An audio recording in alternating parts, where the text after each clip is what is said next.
And joining us now on the debate for the full hour tonight, in the nation's capital, Akash Maharaj, Your Agenda Insight essayist.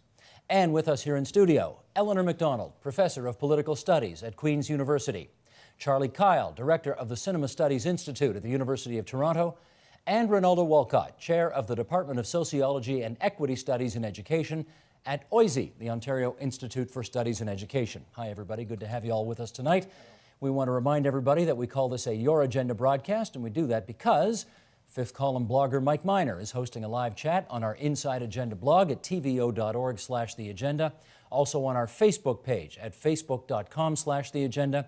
You can also send us a tweet at twitter.com, #YourAgenda. So jump in and we'll get your comments up on the screen throughout the broadcast. Well, you all know the story. The Broadcast Standards Council has decided that you can't say the word faggot on the radio anymore. And as a result, that song, which has been on the air for 25 years, can no longer be played in the way in which it was originally written. And we're going to start with this. Akash, to you first. Did they make the right decision? I don't believe they did. As you pointed out, it was a single complaint, and if something is so insufficiently offensive that over the course of a quarter of a century it only provokes one complaint, I think we're talking about something fairly small. But in addition to that, the ruling, it emphasized the reaction, the fact that there were people who took offense to it, or a person who took offense to it, rather than the substance of the matter, that is the context, the reason why that word was used, the fact that it was placed in the mouth and was meant to be coming from the mouth of a bigot. In other words, the song was using that word to ridicule a bigot, not to promote bigotry. And when we decide that words are offensive in and of themselves, irrespective of the meaning of those words, I think we've gone off the deep end. Okay, Eleanor, what do you say on that? I would agree. I think that what got missed in that particular ruling was the song was satirical, and honestly, I think that the song is apparently rarely played with that verse as part of it, and I don't know. I heard it on the radio not 3 weeks ago. Is that right? Before the council obviously made its decision, and that word was in there. And that word three was times. in there. Yeah, it appears in one verse, but when the band released its greatest hits album, they didn't put that verse in. They released the version that didn't have that verse in. Do you know why? No, actually, I'd be That'd be good interested to to know. Okay, so you're also in disagreement with the council's decision. Charlie, on the other side of the table, what do you say? Am I supposed to take an opposing view? You don't have. You can say whatever you want, Charlie. That's why we invited you here tonight, to say whatever you want. Well, I hate to sound like the Greek chorus, but I agree. I think that there's been a complete misconstrual of the nature of the song, and the adoption of a voice for a particular purpose, satirical or not, is extremely common in artworks. So to ignore that could be a premise of this particular work is to just take the word at face value and nothing else. Ronaldo, your view. I agree and I disagree. And okay. Are you allowed to do that, Ronaldo? Yeah, I think you are. Okay. And there's a nuance here, and I think the nuance is that even the songwriter Mark Knopfler, Dire Straits, they've acknowledged that at various points in time they have changed the lyric because they themselves recognize the problem of speaking in another voice. Well, hang on. Did they change the lyric or did they leave the verse out? They've left the verse okay, out. So they didn't really change the lyric. He said he's changed. I've read a couple of media reports where he said, Marcus said he's actually changed the lyric as well. But I think that there's a place in our culture where we should be able to mark shifts and changes. Is this the best way to actualize that mark? Probably not. But I think that there's a space for where we should be able to say, look, societal values have changed, and we're going to try to reflect that in some fashion. Charlie? But I'm not sure what we're saying has changed, because if the song is attacking a position through this voice of a bigoted person that is homophobic, are we now? I'm not sure what we're saying. Well, we're saying the person missed the irony. Yes, but if we're saying by getting rid of the word that we're more sensitive to homophobia, so we no longer want songs that attack homophobia by adopting a voice that is homophobic, I'm a bit confused by the logic, if that's what's being. You want to come back on that? I think that's entirely correct interpretation. So I don't think it's a question of, I don't think the decision, at least in the way in which I've read about the decision, was made based on the fact that the sound itself is homophobic. It was made based upon the notion that the use of the word faggot in the way in which it's being used is no longer acceptable. I have a problem with that, don't get me wrong. I'm just saying that there's a nuance here that I think we have to account for. And it's not simply to say that the decision is based upon making a claim about the sound. The complaint was based upon a particular claim, but the decision is very different from that. Akash, do you have a problem with the fact that this song's been played for 25 years? It's not like it just came out yesterday and people are reacting to it. It's been out for a long time. The complaint, one person, is fairly recent. It is very recent. I would say that I have a greater issue with the fact that the person who made the complaint probably did not appreciate that this was a satirical use of the word, but that what was important in the mind of the adjudicators was that the person took offense, not whether he actually understood why the word was being used. It is a kind of Canadian species, I think, of an incident that happened in the United States many years ago when David Howard, who was an assistant to the mayor of, the then mayor of Washington, D.C., used the word niggardly, which means miserly, and was initially forced to resign because it caused huge offense. The word niggardly has nothing to do with the racial epithet, but he was forced into a terrible position purely because people took offense at what he had said, not because what he had said was itself reasonably offensive. So the word was close enough to the word that you're not allowed to use, and that was good enough for them, or bad enough for them, I guess. That was good enough for them. It was almost as if the man was expected to censor himself in anticipation of public ignorance.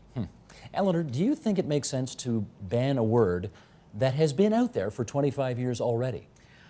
Actually, no, I don't think it makes sense to ban a word at all. I think that all of the words, including all of the offensive words, have meaning and they have a context in which they might be important, a context which might make sense of them, including being critical of the word. And so if good has come of this particular incident, the Dire Straits one, it's because people are actually then taking up the conversation of what is offensive. And that's actually, I think, an important conversation for people to have. You know, the question shouldn't be what speech should be banned and what speech shouldn't be banned. The question should be what kind of speech promotes better relations among people? What kind of speech is more respectful? And what kinds of words actually are hurtful?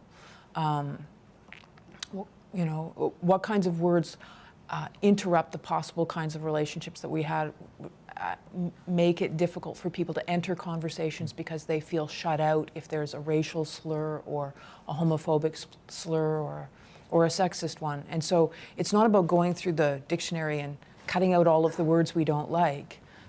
It's about thinking about the ways in which speech actually functions. And Charlie.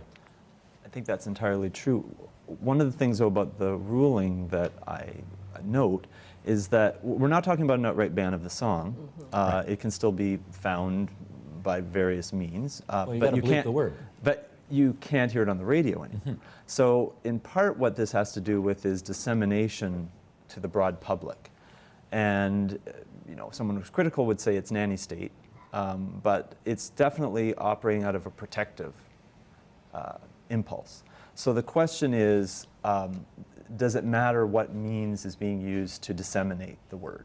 I think that's part of what comes up in this issue. Let's just clarify here, because you use the expression nanny state. This is not a government edict.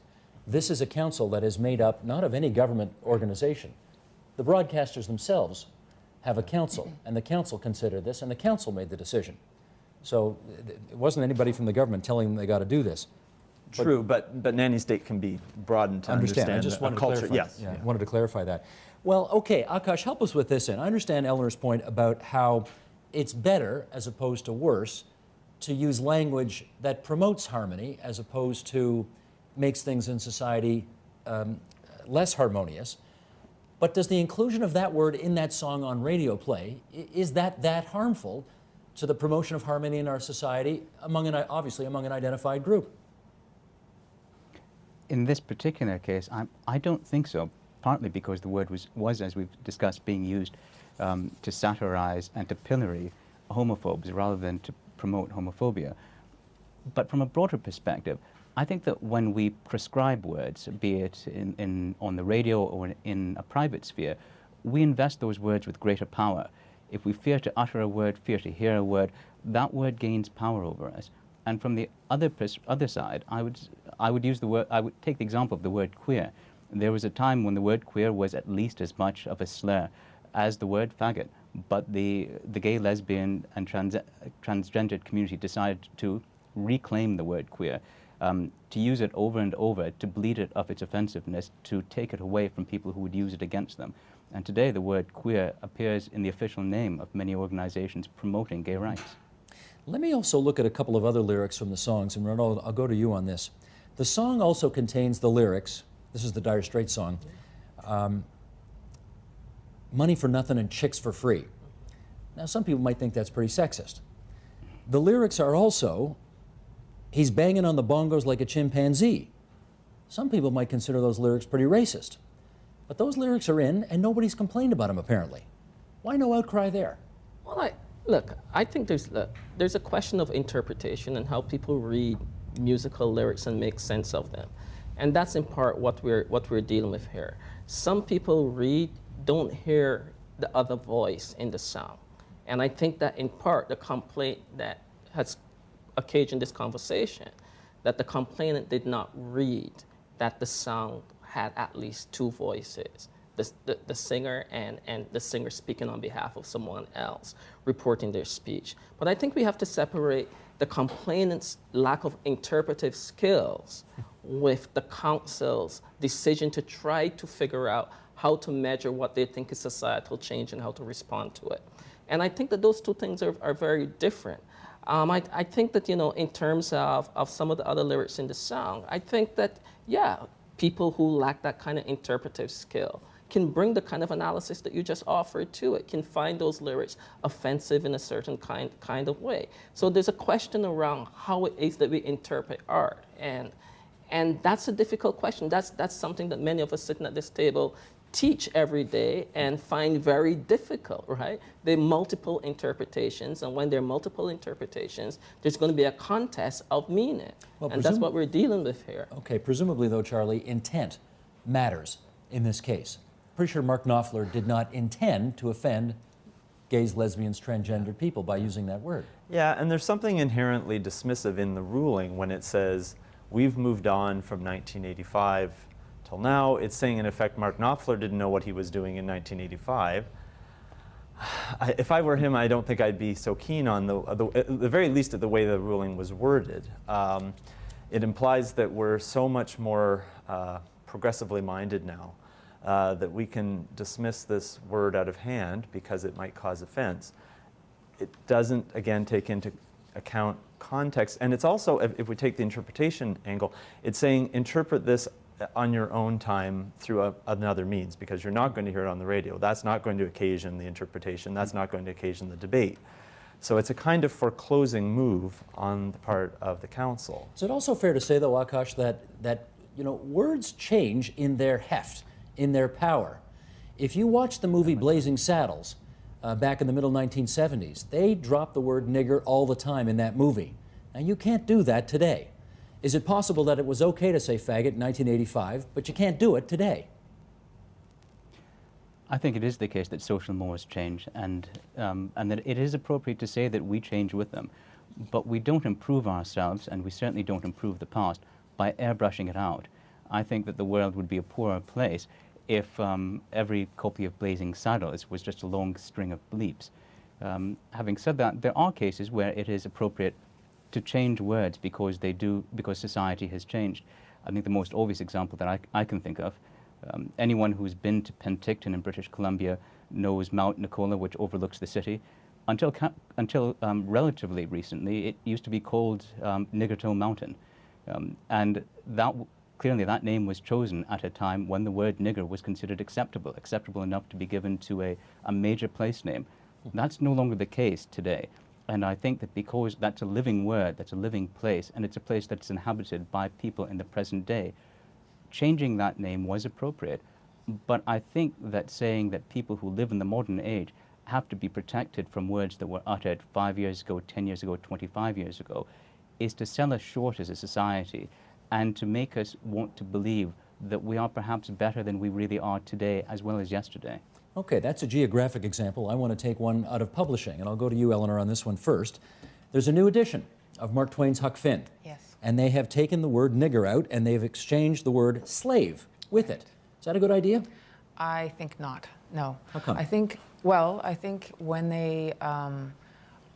they've only published a limited number of those, and the reason that they did was to protect school children from the language. And I think one of the things that happens there, again, is that they're focusing on, if you remove the word, then somehow or other the text becomes less racist. Well, you miss a few things. One is you miss that in his own way, Mark Twain was using Huckleberry Finn to make a criticism of racism. And the most moral character in the book is Jim, and the moral decision that Huck Finn makes to try to help Jim escape from his condition of slavery. So is that too subtle or nuanced, though, for well, I think 10 or 12-year-olds?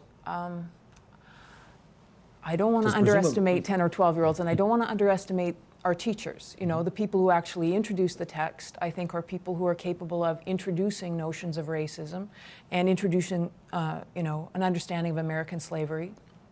Twain uses the word slave in the book. There are slaves who were not black, and the term itself is a racist term, and I don't think we do justice to our understanding of American slavery if we try and pretend that it didn't have everything to do with racism. Okay, Charlie, what do you say on that? Well, I mean, again, we confront texts that have either offensive words or difficult offensive ideas in them all the time. And what troubles me about this is the idea that the way to further education is to sanitize the text in question. I don't think you're going to have a properly fraught discussion of what the power of language is, what the tenor of the times was when the novel was written, if you eliminate the most contentious aspects of it. They are trying to protect our children from some of the most problematic language out there today. But That's not worth doing? But can't protection happen on the level of discussion and education to understand why we have power associated with words, what it means for people to be assaulted by language? And then all the things Eleanor mentioned are very important, and they will be, to I think, a very large degree diminished by eliminating the word, because then the force isn't there in the novel anymore. If you don't have the most problematic word, a lot of the issues lose their force. Okay. Ronaldo, your view on this? Well, I think we agree on this. I mean, the attempt to sanitize Huck Finn is really lazy pedagogy. And while Eleanor has great faith in the folks who will introduce students to the novel, I think that this kind of lazy pedagogy actually takes away the possibility of those folks being able to adequately introduce students to the novel in ways that they can have a conversation about the use of that term, both historically and contemporarily. And I also think it's a bit disingenuous to imagine that 10 and 12-year-olds are also not engaging with the word nigger. They're listening to it in their music, in the films that they're watching, and they're using it among themselves. Lazy pedagogy means what? It means that the scholar and the scholars behind the attempt to sanitize Huck Finn and to replace the word nigger with the word slave have decided that somehow there's some kind of neutrality or some kind of normativity to the word slave without recognizing the relationship between the two, slave and nigger, in the context of U.S. history and the U.S. history of black people. Okay, so it's very troubling. It's actually deeply troubling, that move. Let me try this, because, and you'll forgive this question, but people watching this at home right now might have assumed that if anybody on this program tonight had a problem with the use of the word nigger in Huck Finn and would approve of having it replaced by the word slave, it'd be you. But they'd be wrong about that. Not at all, because I think that the use of the word nigger continues to help us to engage in the conversation about what racism means and how it extends from the historical to the present. So that word is a marker of something quite significant and of a conversation that we need to be having over and over and over again about the place of race and racism in North American society, not just U.S. society.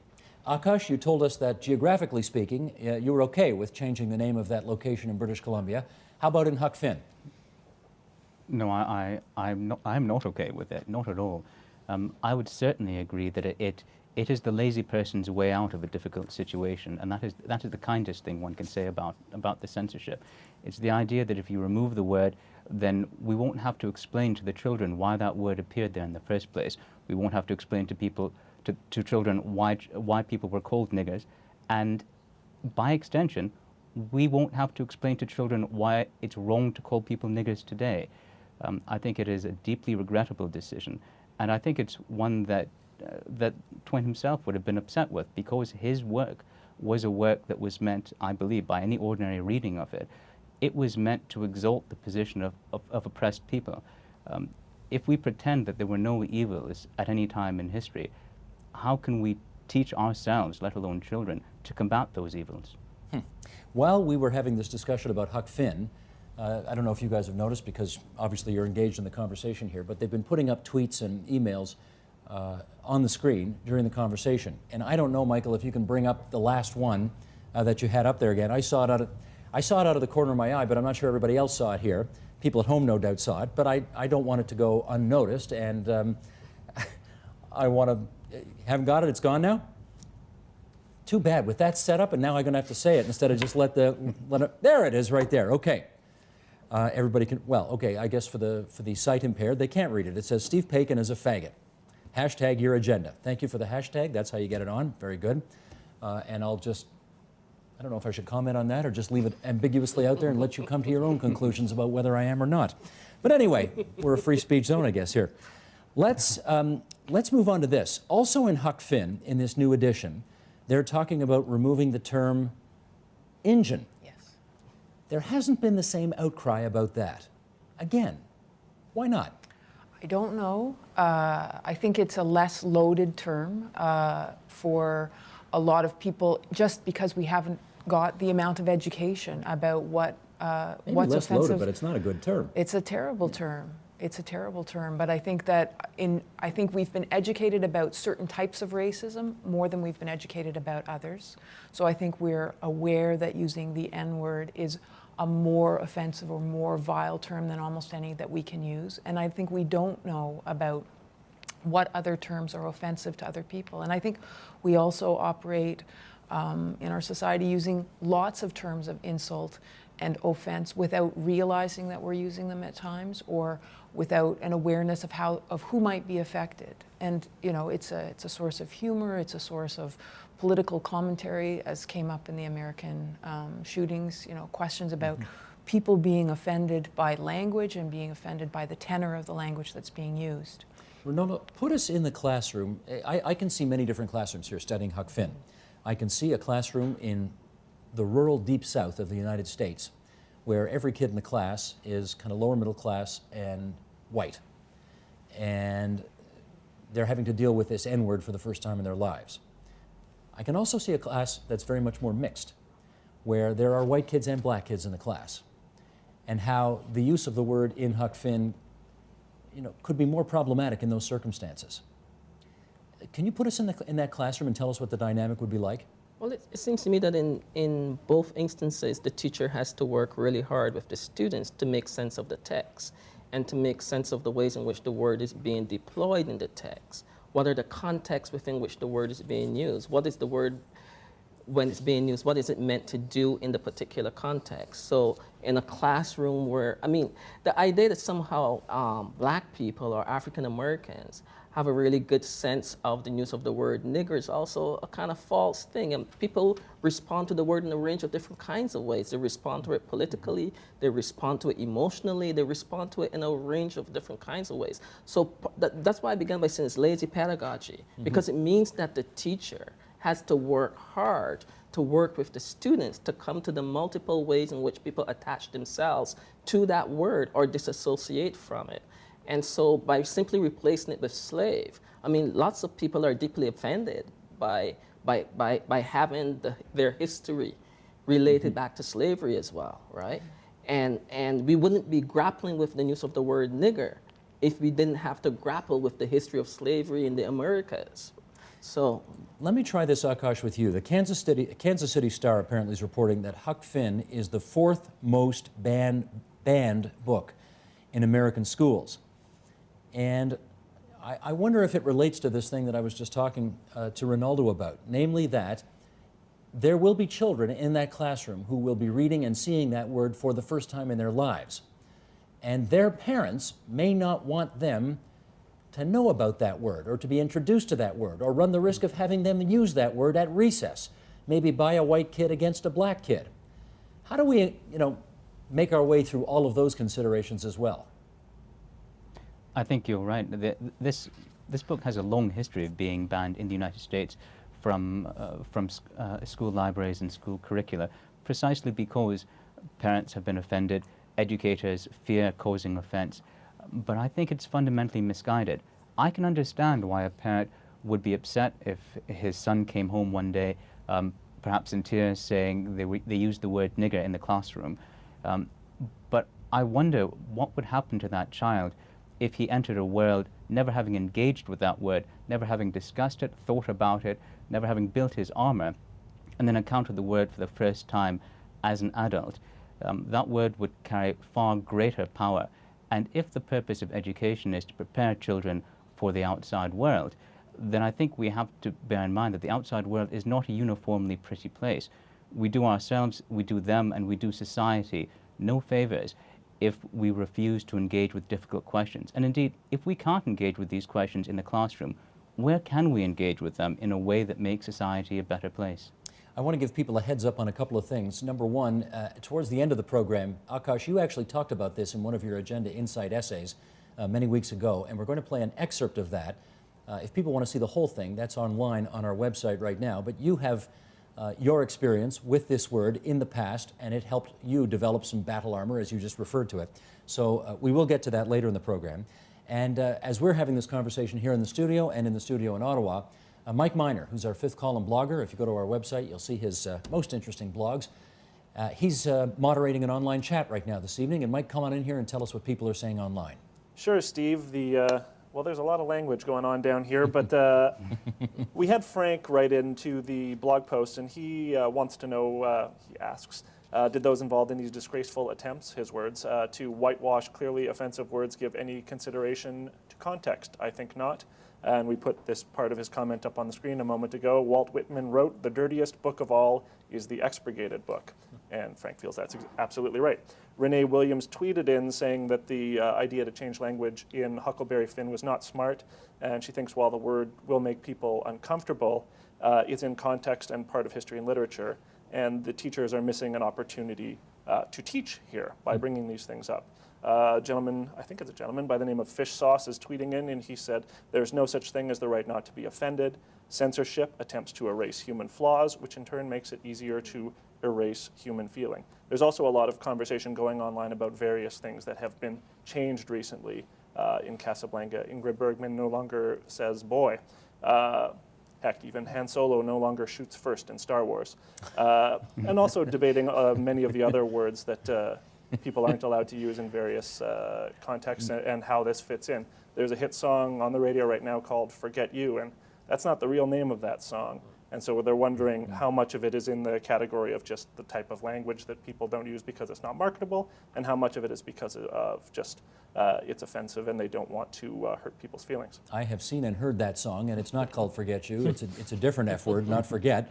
You know, it's pretty funny. Everybody's laughing about it anyway, but you can't say it on television. I guess it's one of those 7 words George Carlin told us about. Mike, thanks very much. Keep moderating the chat, and people can go online to the Inside Agenda Producers blog at tvo.org/theagenda and weigh in with their thoughts. And as we said at the top of the program, we'll put your comments on the screen if warranted, or I guess in some cases even if not warranted, because I'm still wondering about that one about me earlier.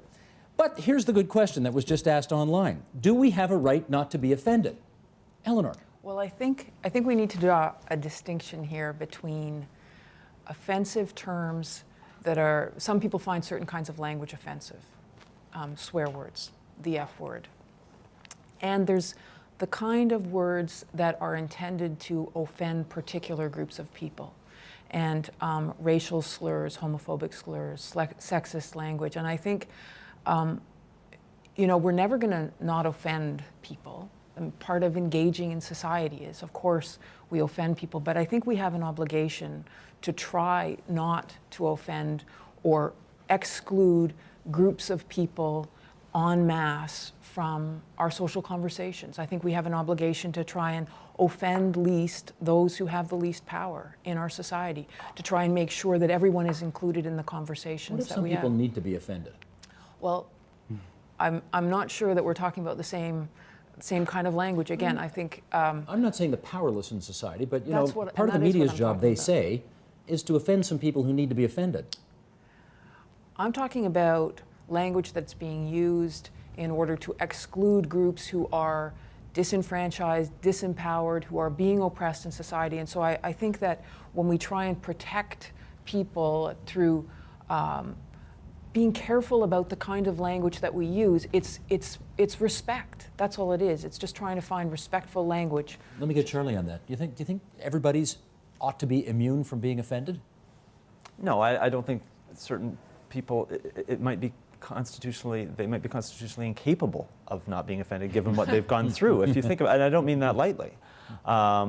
If one has experienced something that is a flashpoint, and then and again, intent is important here. If you know that the language is being used in such a way to incite the pain again, that is definitely a problem. The question though, and this is what I think is the basis of our conversation, is where does regulation come in that instance? How do you measure what is sufficiently offensive? How do you gauge what the reaction will be? What measures do you take to try to ensure that doesn't happen? And as we see, I mean, let's assume that the motive behind the Dire Straits decision was a noble one. It still results in a lot of messy business. In your class, you show the D.W. Griffith's classic, Birth of a Nation, Yes. which if anybody's seen that movie, the Ku Klux Klan are the heroes in that movie. Virulently racist film. Yeah, it's a very racist film and considered one of the great films of all time, one of the earliest classics ever made. Yeah. How do you deal with these issues in your class? Well, first of all, as I said before, you deal with a range of texts that can cause problems in different ways. And do you engage in lazy pedagogy? Yes, I just sit back and let it roll. But you know, we show lots of. You can show a documentary about the Holocaust, and you have to warn students about that, not because the film is going to adopt the position that the Holocaust was a good thing, but because it shows very striking images that will be painful to many people, and not even necessarily people whose heritage directly relates back to that atrocity. But in the case of Birth of a Nation, what one has to do is to explain that the film has force in part because of its racism. Its art is wedded to its racism. There's no way to disentangle those two things. To deny the film's artistry is to try to pretend that an artistic film can't be racist. And I think that's a dangerous message too, but one has to be very careful. And the other thing one has to invoke is history. You have to say this is a part of the fabric of the American nation, both in terms of its politics building and its art building. So you'd say the same thing about Leni Riefenstahl. Exactly. Trying for the Will. Yeah. Same deal. Eleanor, you wanted to add? Well, I just think when we're thinking about offensive speech, one of the things that we are engaged in is trying to educate people and trying to figure out how does it work? How does it function? So when Charlie's trying to figure out how to present any film, really, it's how does that film present as justifiable or as normal offensive language, offensive images. I was just thinking about the comment that you received earlier from the Twitter that you received, and what we need to understand is how that comment works. That comment was intended to silence. That was its purpose, right? The person was calling you a faggot because that's the sort of language that is supposed to have a certain effect. And if it doesn't have it on you, it's still intended to have it on those people towards whom it is always being directed. You want to follow up on that? Yeah, I think, speech, offensive speech is often excitable speech as well. It's meant to excite you into some kind of reaction. And sometimes it works and sometimes it doesn't. And often when it works, when it becomes excitable speech, it's not excitable in a good way. So the problem that we're trying to dissect here is the one in which language is often meant to do something. It's often symbolic of something. So for instance, I find that, for instance, a lot of the conversations around taking the word nigger out of text that we've now deemed to be classic text, whether it's Birth of a Nation or Huck Finn, that often, and let me say this is more about white people's discomfort with their own histories of racism than protecting black people. And so this is what we need to discuss, the ways in which in contemporary society, many people of European descent, many white people, have decided that one way to deal with their discomfort around a legacy of racism is to try to banish these words. So Akash began with the name of the mountain in Vancouver, and we could go to Quebec, St. Armand, Quebec, Nigger Rock, the slave cemetery that's been there since the 1700s, that everyone locally knew and always referred to as Nigger Rock. And you know, there was a long struggle in Quebec to have that piece of consecrated ground marked as a slave cemetery, as a way of recognizing that slavery too and those kinds of attitudes did exist in what is now the Canadian nation state. So let me make sure I got you right here. In a way, the white majority is sanitizing this language out of guilt, because they can't deal with facing these issues head on. I don't know if it's necessarily guilt, but out of creating a much more comfortable context for them not to have to address the historical legacy of race and racism that we live with even today. Okay, let me try this, Akash, with you in Ottawa. You no doubt noticed that after the tragic events in Tucson, Arizona last week, Sarah Palin came out with a speech on her Facebook page, I think, in which, as she tried to excoriate the media's, painting with one brush, conservative talk radio, for example, or conservative commentators in general, and suggesting that the rising of the temperature by talk radio somehow had a role in all this, that the lamestream media, as she likes to call them, was engaged in some kind of blood libel.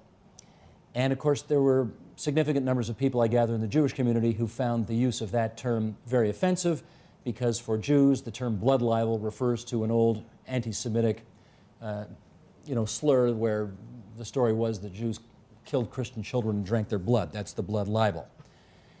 What do you make of all of that?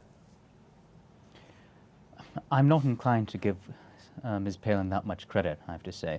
I doubt very much that she looked into the history of the term. I doubt very much that she used the term with that in mind. She said she did. She said she understood the historical specificity of that term. That's what she said. Then more fool her. But I think the reaction to her choice of those words again empowered her. Sometimes the most powerful thing you can do to someone who either is offensive or would offend you is merely to ignore that person. People often use offensive speech and offensive words not simply because they wish to discomfort others, but because they wish to draw the attention of the world to themselves. It's akin to a small child in a grocery store having a temper tantrum. And rather than try to say to those people, what you're saying is too powerful for my ears to bear, it is a much stronger response to say, you are not worthy of my consideration. I'm going to pay attention to something else entirely. Charlie, are Jews entitled to feel offended because Sarah Palin used the expression blood libel in referring to this treatment by the media? I think they're entirely entitled, and I think that Sarah Palin's an equal opportunity offender. And so I'm inclined to think in this instance that she absolutely did not. First of all, I don't think Sarah Palin writes half of what goes out under her name. Somebody else wrote it. Wrote it for her. I doubt they explained it to her. I doubt she understood it, but I think if you think about her public profile, it's much more likely that she wants to be seen as someone who understands everything and therefore is willing to take the flak for an inappropriately issued comment than to admit that she doesn't know half of what she says. But we've been talking tonight about context and about intent, and whether she knew about it or whether she didn't know about it. Eleanor, it seems pretty clear that some people were offended, and she didn't intend any offense. She was trying to make a separate point.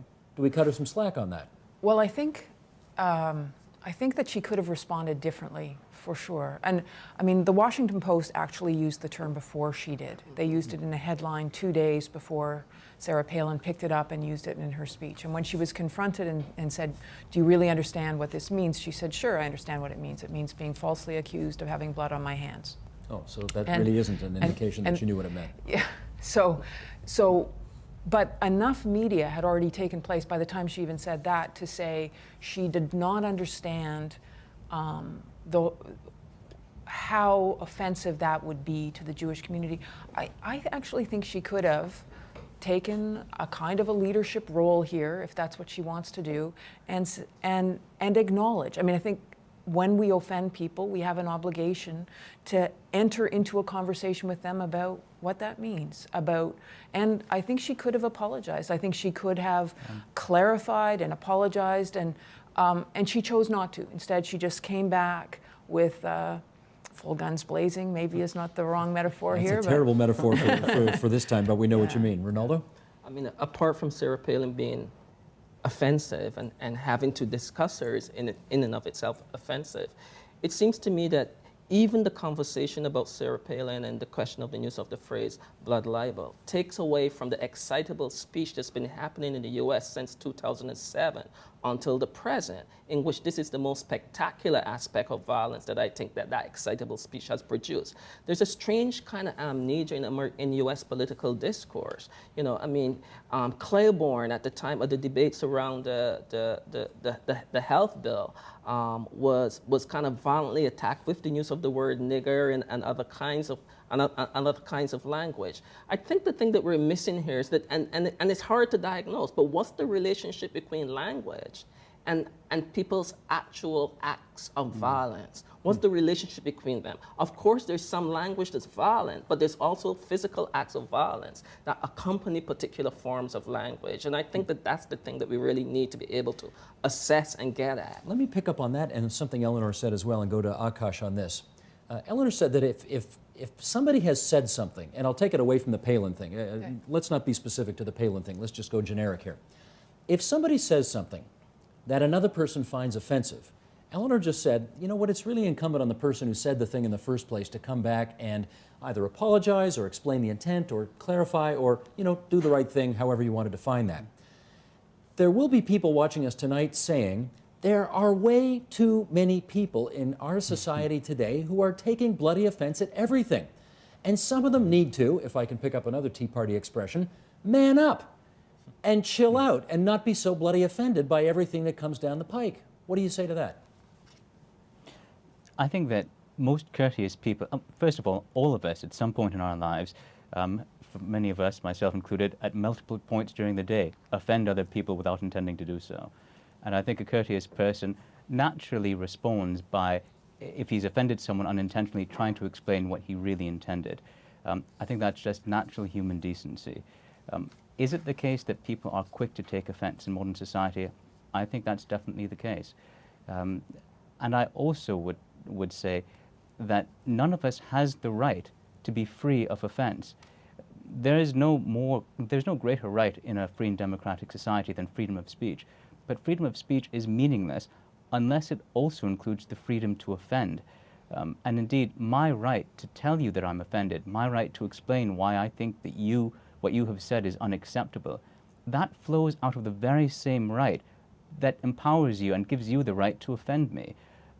And in terms of what does this mean for regulation of society, I have great faith in Canadians. I believe that if Canadians are exposed to offensive speech, the vast majority of people will respond appropriately. They will say, what you're saying is inappropriate, I don't like what you said, I don't like you, and I don't like what you stand for. I think that when we take away the ability or the capacity of people to be offended, we take away the virility of society and its ability to stand up to things that are offensive and unacceptable. Okay, our control room has brought to my attention one email that they're going to put up on the screen right now that I think you may all want to comment on, so let's bring that up. Is this just our version of Victorian prudery?